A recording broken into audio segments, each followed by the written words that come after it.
Local business owners weigh in on proposed changes to lifeguard regulations in town, and a project to dredge a portion of Barnstable Harbor will soon begin.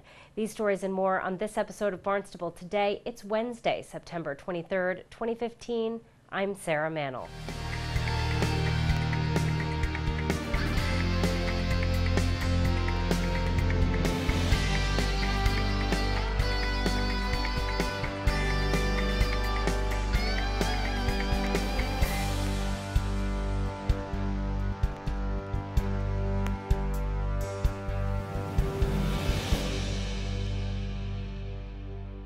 The Board of Health will take local business owners' testimony into consideration before voting on proposed changes to lifeguard regulations in town.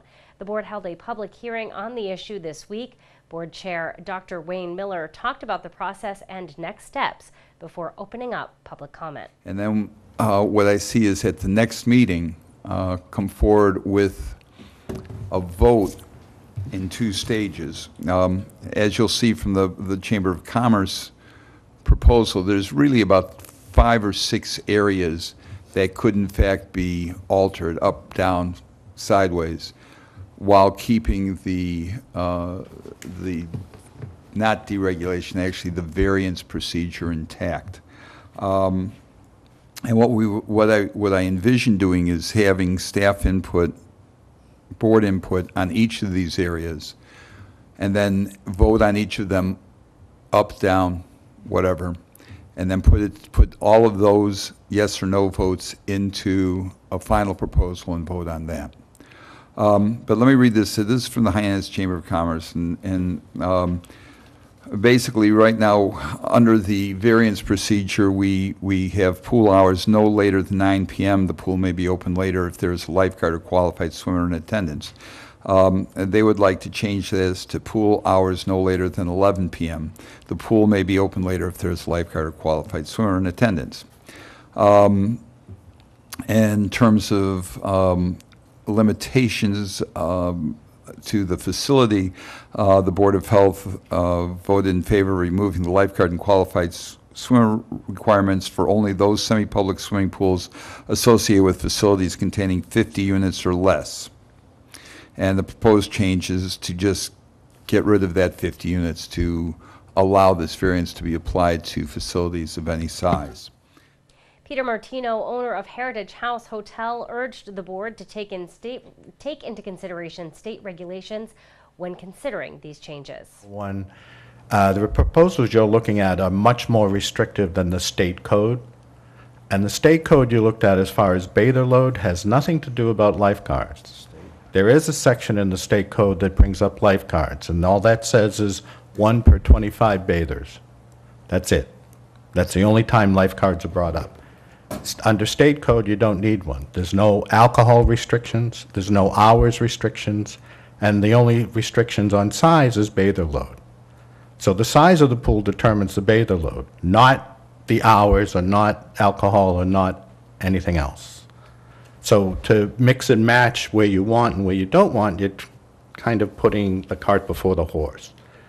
The chamber, as they submitted the changes, were for the changes. The reason alcohol was not on there because there are licenses for alcohol. If they don't have a license for alcohol, you can't regulate what people bring into the pool or not bring into the pool. And we're talking about semi-public.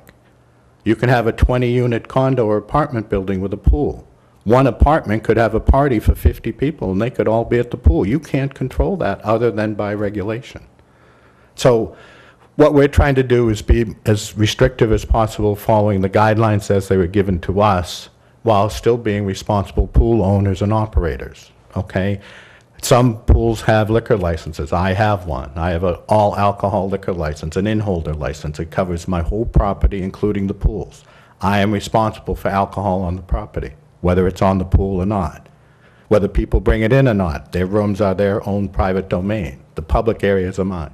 Alexis Golden works with the Captain Gosnold Village in Hyannis. She would like to continue to use certified swimmers to monitor pools. We've had a pool since the 50s. We have the qualified swimmer, and I'm against changing it to the lifeguard. I have an ad here from, not an ad here, an article from the Cape Cod Times this summer I'll just quote a little bit if I may.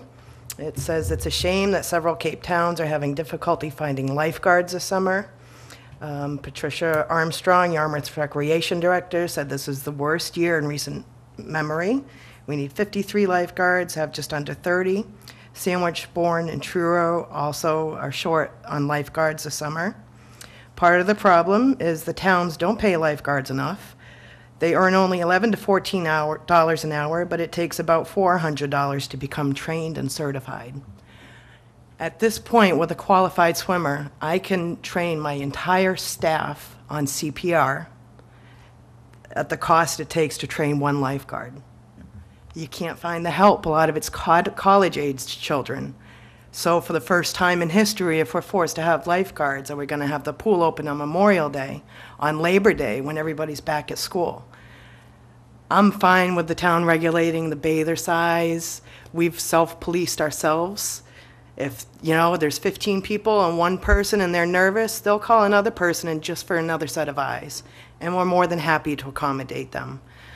Speaking of alcohol, we've self-policed. We have little houses that are rented out to people. We don't sell alcohol on the premise. They're on their own. People have tried bringing in drinks before. People have been drunk before. We don't let them in the pool. We kick them out of the pool. We're not going to have drunk, stupid people ruin the time for everybody else there. We have little children. We're a family place. We take pride in making sure everybody's safe in our area. And a qualified swimmer is safe. I was actually on The board will review public comment with town staff and board members before continuing the conversation during its next meeting next month.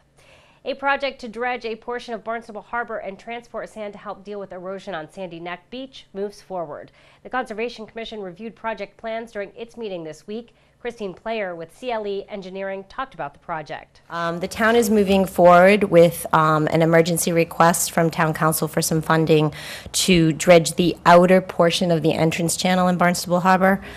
This work is currently authorized under an existing order of conditions, superseding order conditions, and multiple DEP Army Corps permits. With that being said, the sites that the material have been approved for reuse, this is all sand, there's no fines, essentially no fines in this material in the outer harbor. The sites that have been approved to receive the sediments for nourishment include the Sandy Neck Cottage area, the Sandy Neck Public Beach parking lot area, and Millway Beach.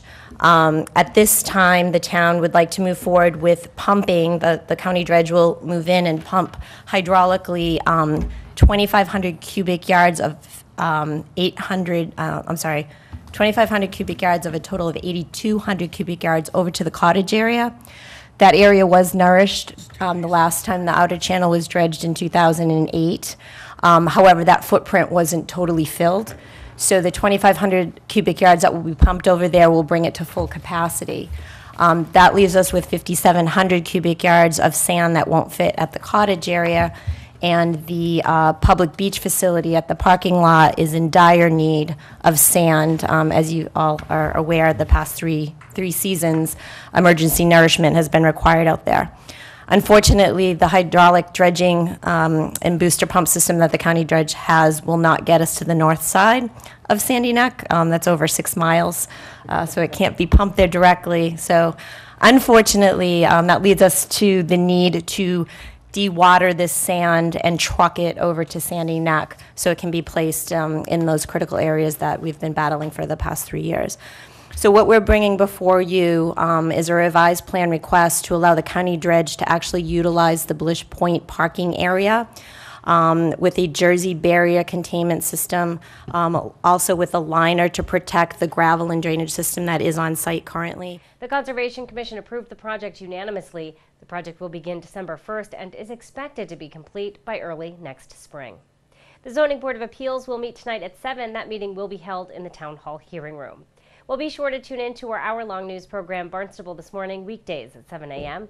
On tomorrow's show, we will have our weekly golf segment. We'll get a preview of this week's Town Council meeting with Town Council President Jessica Rapgrassetti. Plus, we'll have all the news and information you need.